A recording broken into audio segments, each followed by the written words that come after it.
अशोक गहलोत इन दिनों प्रधानमंत्री मोदी पर हमलावर हैं, बीजेपी पर हमलावर हैं।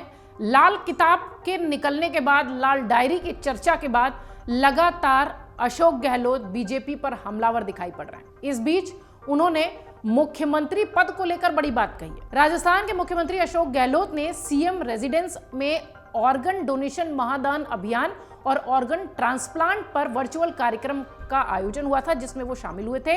यहां उन्होंने कहा कि मैं कई बार मुख्यमंत्री का पद छोड़ने की सोचता हूं, लेकिन मुख्यमंत्री का पद मुझे नहीं छोड़ता। ये उन्होंने क्यों कहा, उनकी इस बयान की चर्चा क्यों हो रही है, आइए संक्षेप में आपको इस रिपोर्ट में बताते हैं। दरअसल मुख्यमंत्री अशोक गहलोत ने चिरंजीवी योजना के तहत हार्ट ट्रांसप्लांट कराने वाले अलवर की रहने वाली धौली देवी से संवाद किया। इस दौरान उन्होंने ये कहा कि मैं कई बार मुख्यमंत्री पद को छोड़ने की सोचता हूं, लेकिन ये मुझे नहीं छोड़ता। इतना सुनते ही वहां का माहौल हंसी ठहाकों से गूंज उठा। धौली देवी ने कहा कि मैं यही कामना करती हूं कि आप ही मुख्यमंत्री हो जाएं, आप ही मुख्यमंत्री रहें। आने वाला चुनाव है, शायद इस संदर्भ में उन्होंने कहा होगा। इस पर गहलोत बोले कि आप तो कह रही हैं कि मैं ही लगातार मुख्यमंत्री रहूं, मैं खुद भी ये कह रहा हूं कि मुख्यमंत्री पद मुझे छोड़ नहीं रहा। अब आगे देखते हैं कि होता क्या है। ये पूरा संवाद इस कार्यक्रम में हो रहा था। इधर आरएसएस बीजेपी बैकग्राउंड के डॉक्टर्स हड़ताल के लिए न भड़काएं, ये बात भी अशोक गहलोत ने अपनी इस चर्चा में कही। अशोक गहलोत ने कहा कि मैं डॉक्टर्स को हमेशा से ये कहता हूं कि आप भगवान हैं, एक ही बात का ध्यान रखो, बस हड़ताल मत करो। हड़ताल के अलावा कुछ भी कर लीजिए, आप सीएम हाउस पर धरना दे दीजिए, काली पट्टी बांध दीजिए, हम समझ जाएंगे कि आप नाराज हैं। हड़ताल करने से मरीजों को दिक्कत होगी, उसकी जिम्मेदारी आप लोगों को लेनी पड़ेगी। अशोक गहलोत ने बड़ा आरोप लगाते हुए कहा कि आरएसएस बीजेपी संगठन अपनी जगह में है। मैं आरएसएस और बीजेपी बैकग्राउंड के डॉक्टर्स से भी अपील करता हूं कि आप भड़काने का काम ना करें, वहां पर आप ईश्वर का रूप ही रहो। आप इसकी जिम्मेदारी लीजिए कि हड़ताल नहीं हो, बाकी सब मुझ पर छोड़ दीजिए, चाहे आपकी सैलरी हो या ग्रेड पे का मामला हो। जितनी भी सुविधाएं हैं मेरी सरकार आपको देगी, उतनी कोई राज्य नहीं देगा। इधर राइट टू हेल्थ को लेकर भी उन्होंने अपनी बात रखी। मुख्यमंत्री ने कहा कि पिछले दिनों राइट टू हेल्थ बिल को लेकर प्राइवेट सेक्टर्स के डॉक्टर्स को गलतफहमी पैदा हो गई थी। अब मुझे इस बात की खुशी है कि राइट टू हेल्थ को लेकर गलतफहमी दूर हो गई है। डॉक्टर्स में भी कोई कांग्रेस माइंडेड होता है तो कोई BJP RSS minded.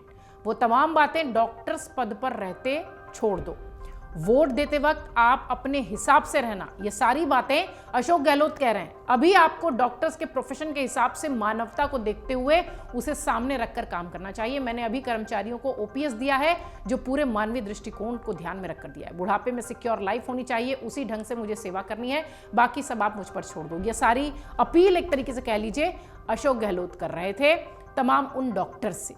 Ashok Gehlot ने यह भी कहा कि जो भी इस तरह से हड़ताल या कुछ विचार बनाने की कोशिश कर रहे हैं, उनसे मेरी ये अपील है कि वो इस तरीके की बातें ना कहें। आप विरोध प्रदर्शन करें, लेकिन हड़ताल पर न जाएं। डॉक्टर बीमार व्यक्ति के लिए ईश्वर होता है, ये बात भी अशोक गहलोत अपनी चर्चा में कहते नजर आए। इन सब के बीच उनकी जो सबसे बड़ी बात चर्चा का विषय बनी है वो ये कि मुख्यमंत्री पद पर मैं हूं। मुख्यमंत्री कभी कभी सोचता हूं कि कुर्सी छोड़ दूं, लेकिन ये कुर्सी है, ये मुख्यमंत्री है, ये मुझे नहीं छोड़ती। बहरहाल उनका ये बयान राजस्थान की सियासत में एक बार फिर चर्चा का विषय बना हुआ है और देखना यह है कि इसे लेकर राजनीतिक गलियारों में प्रतिक्रियाएं कैसी आती हैं, क्योंकि इन दिनों अशोक गहलोत लाल डायरी, जो गूढ़ा राजेंद्र गूढ़ा जिन्होंने दावा किया है कि अगर मैं नहीं होता या मेरे पास ऐसे सबूत हैं कि अगर मैंने नहीं बचाया होता तो अशोक गहलोत जेल में होते। अब इस बीच अशोक गहलोत की इस तरीके की जो तैयारी है आम लोगों से मिलने की, उनकी तकलीफें समझने की और इस तरीके की डॉक्टर्स की अपील की, ये चुनाव में कितना काम करेगा या लाल डायरी वाले एंगल को ये दबा जाएगा, ये देखने वाली बात होगी। चुनाव परिणाम में भी ये सारे कुछ जो दावे प्रतिदावे आरोप प्रत्यारोप होते हैं वो वहीं साफ हो पाते हैं कि जनता ने सुनी किसकी। अमर उजाला अब आपके टीवी पर भी। अपने स्मार्ट टीवी पर YouTube पर सर्च करें अमर उजाला, चैनल सब्सक्राइब करें और देखें ताजा खबरें, वो भी HD क्वालिटी में। और हाँ, बेल आइकन दबाना ना भूलें ताकि हर खबर हो आपके घर। अमर उजाला, निष्पक्ष, निर्भीक, निरंतर।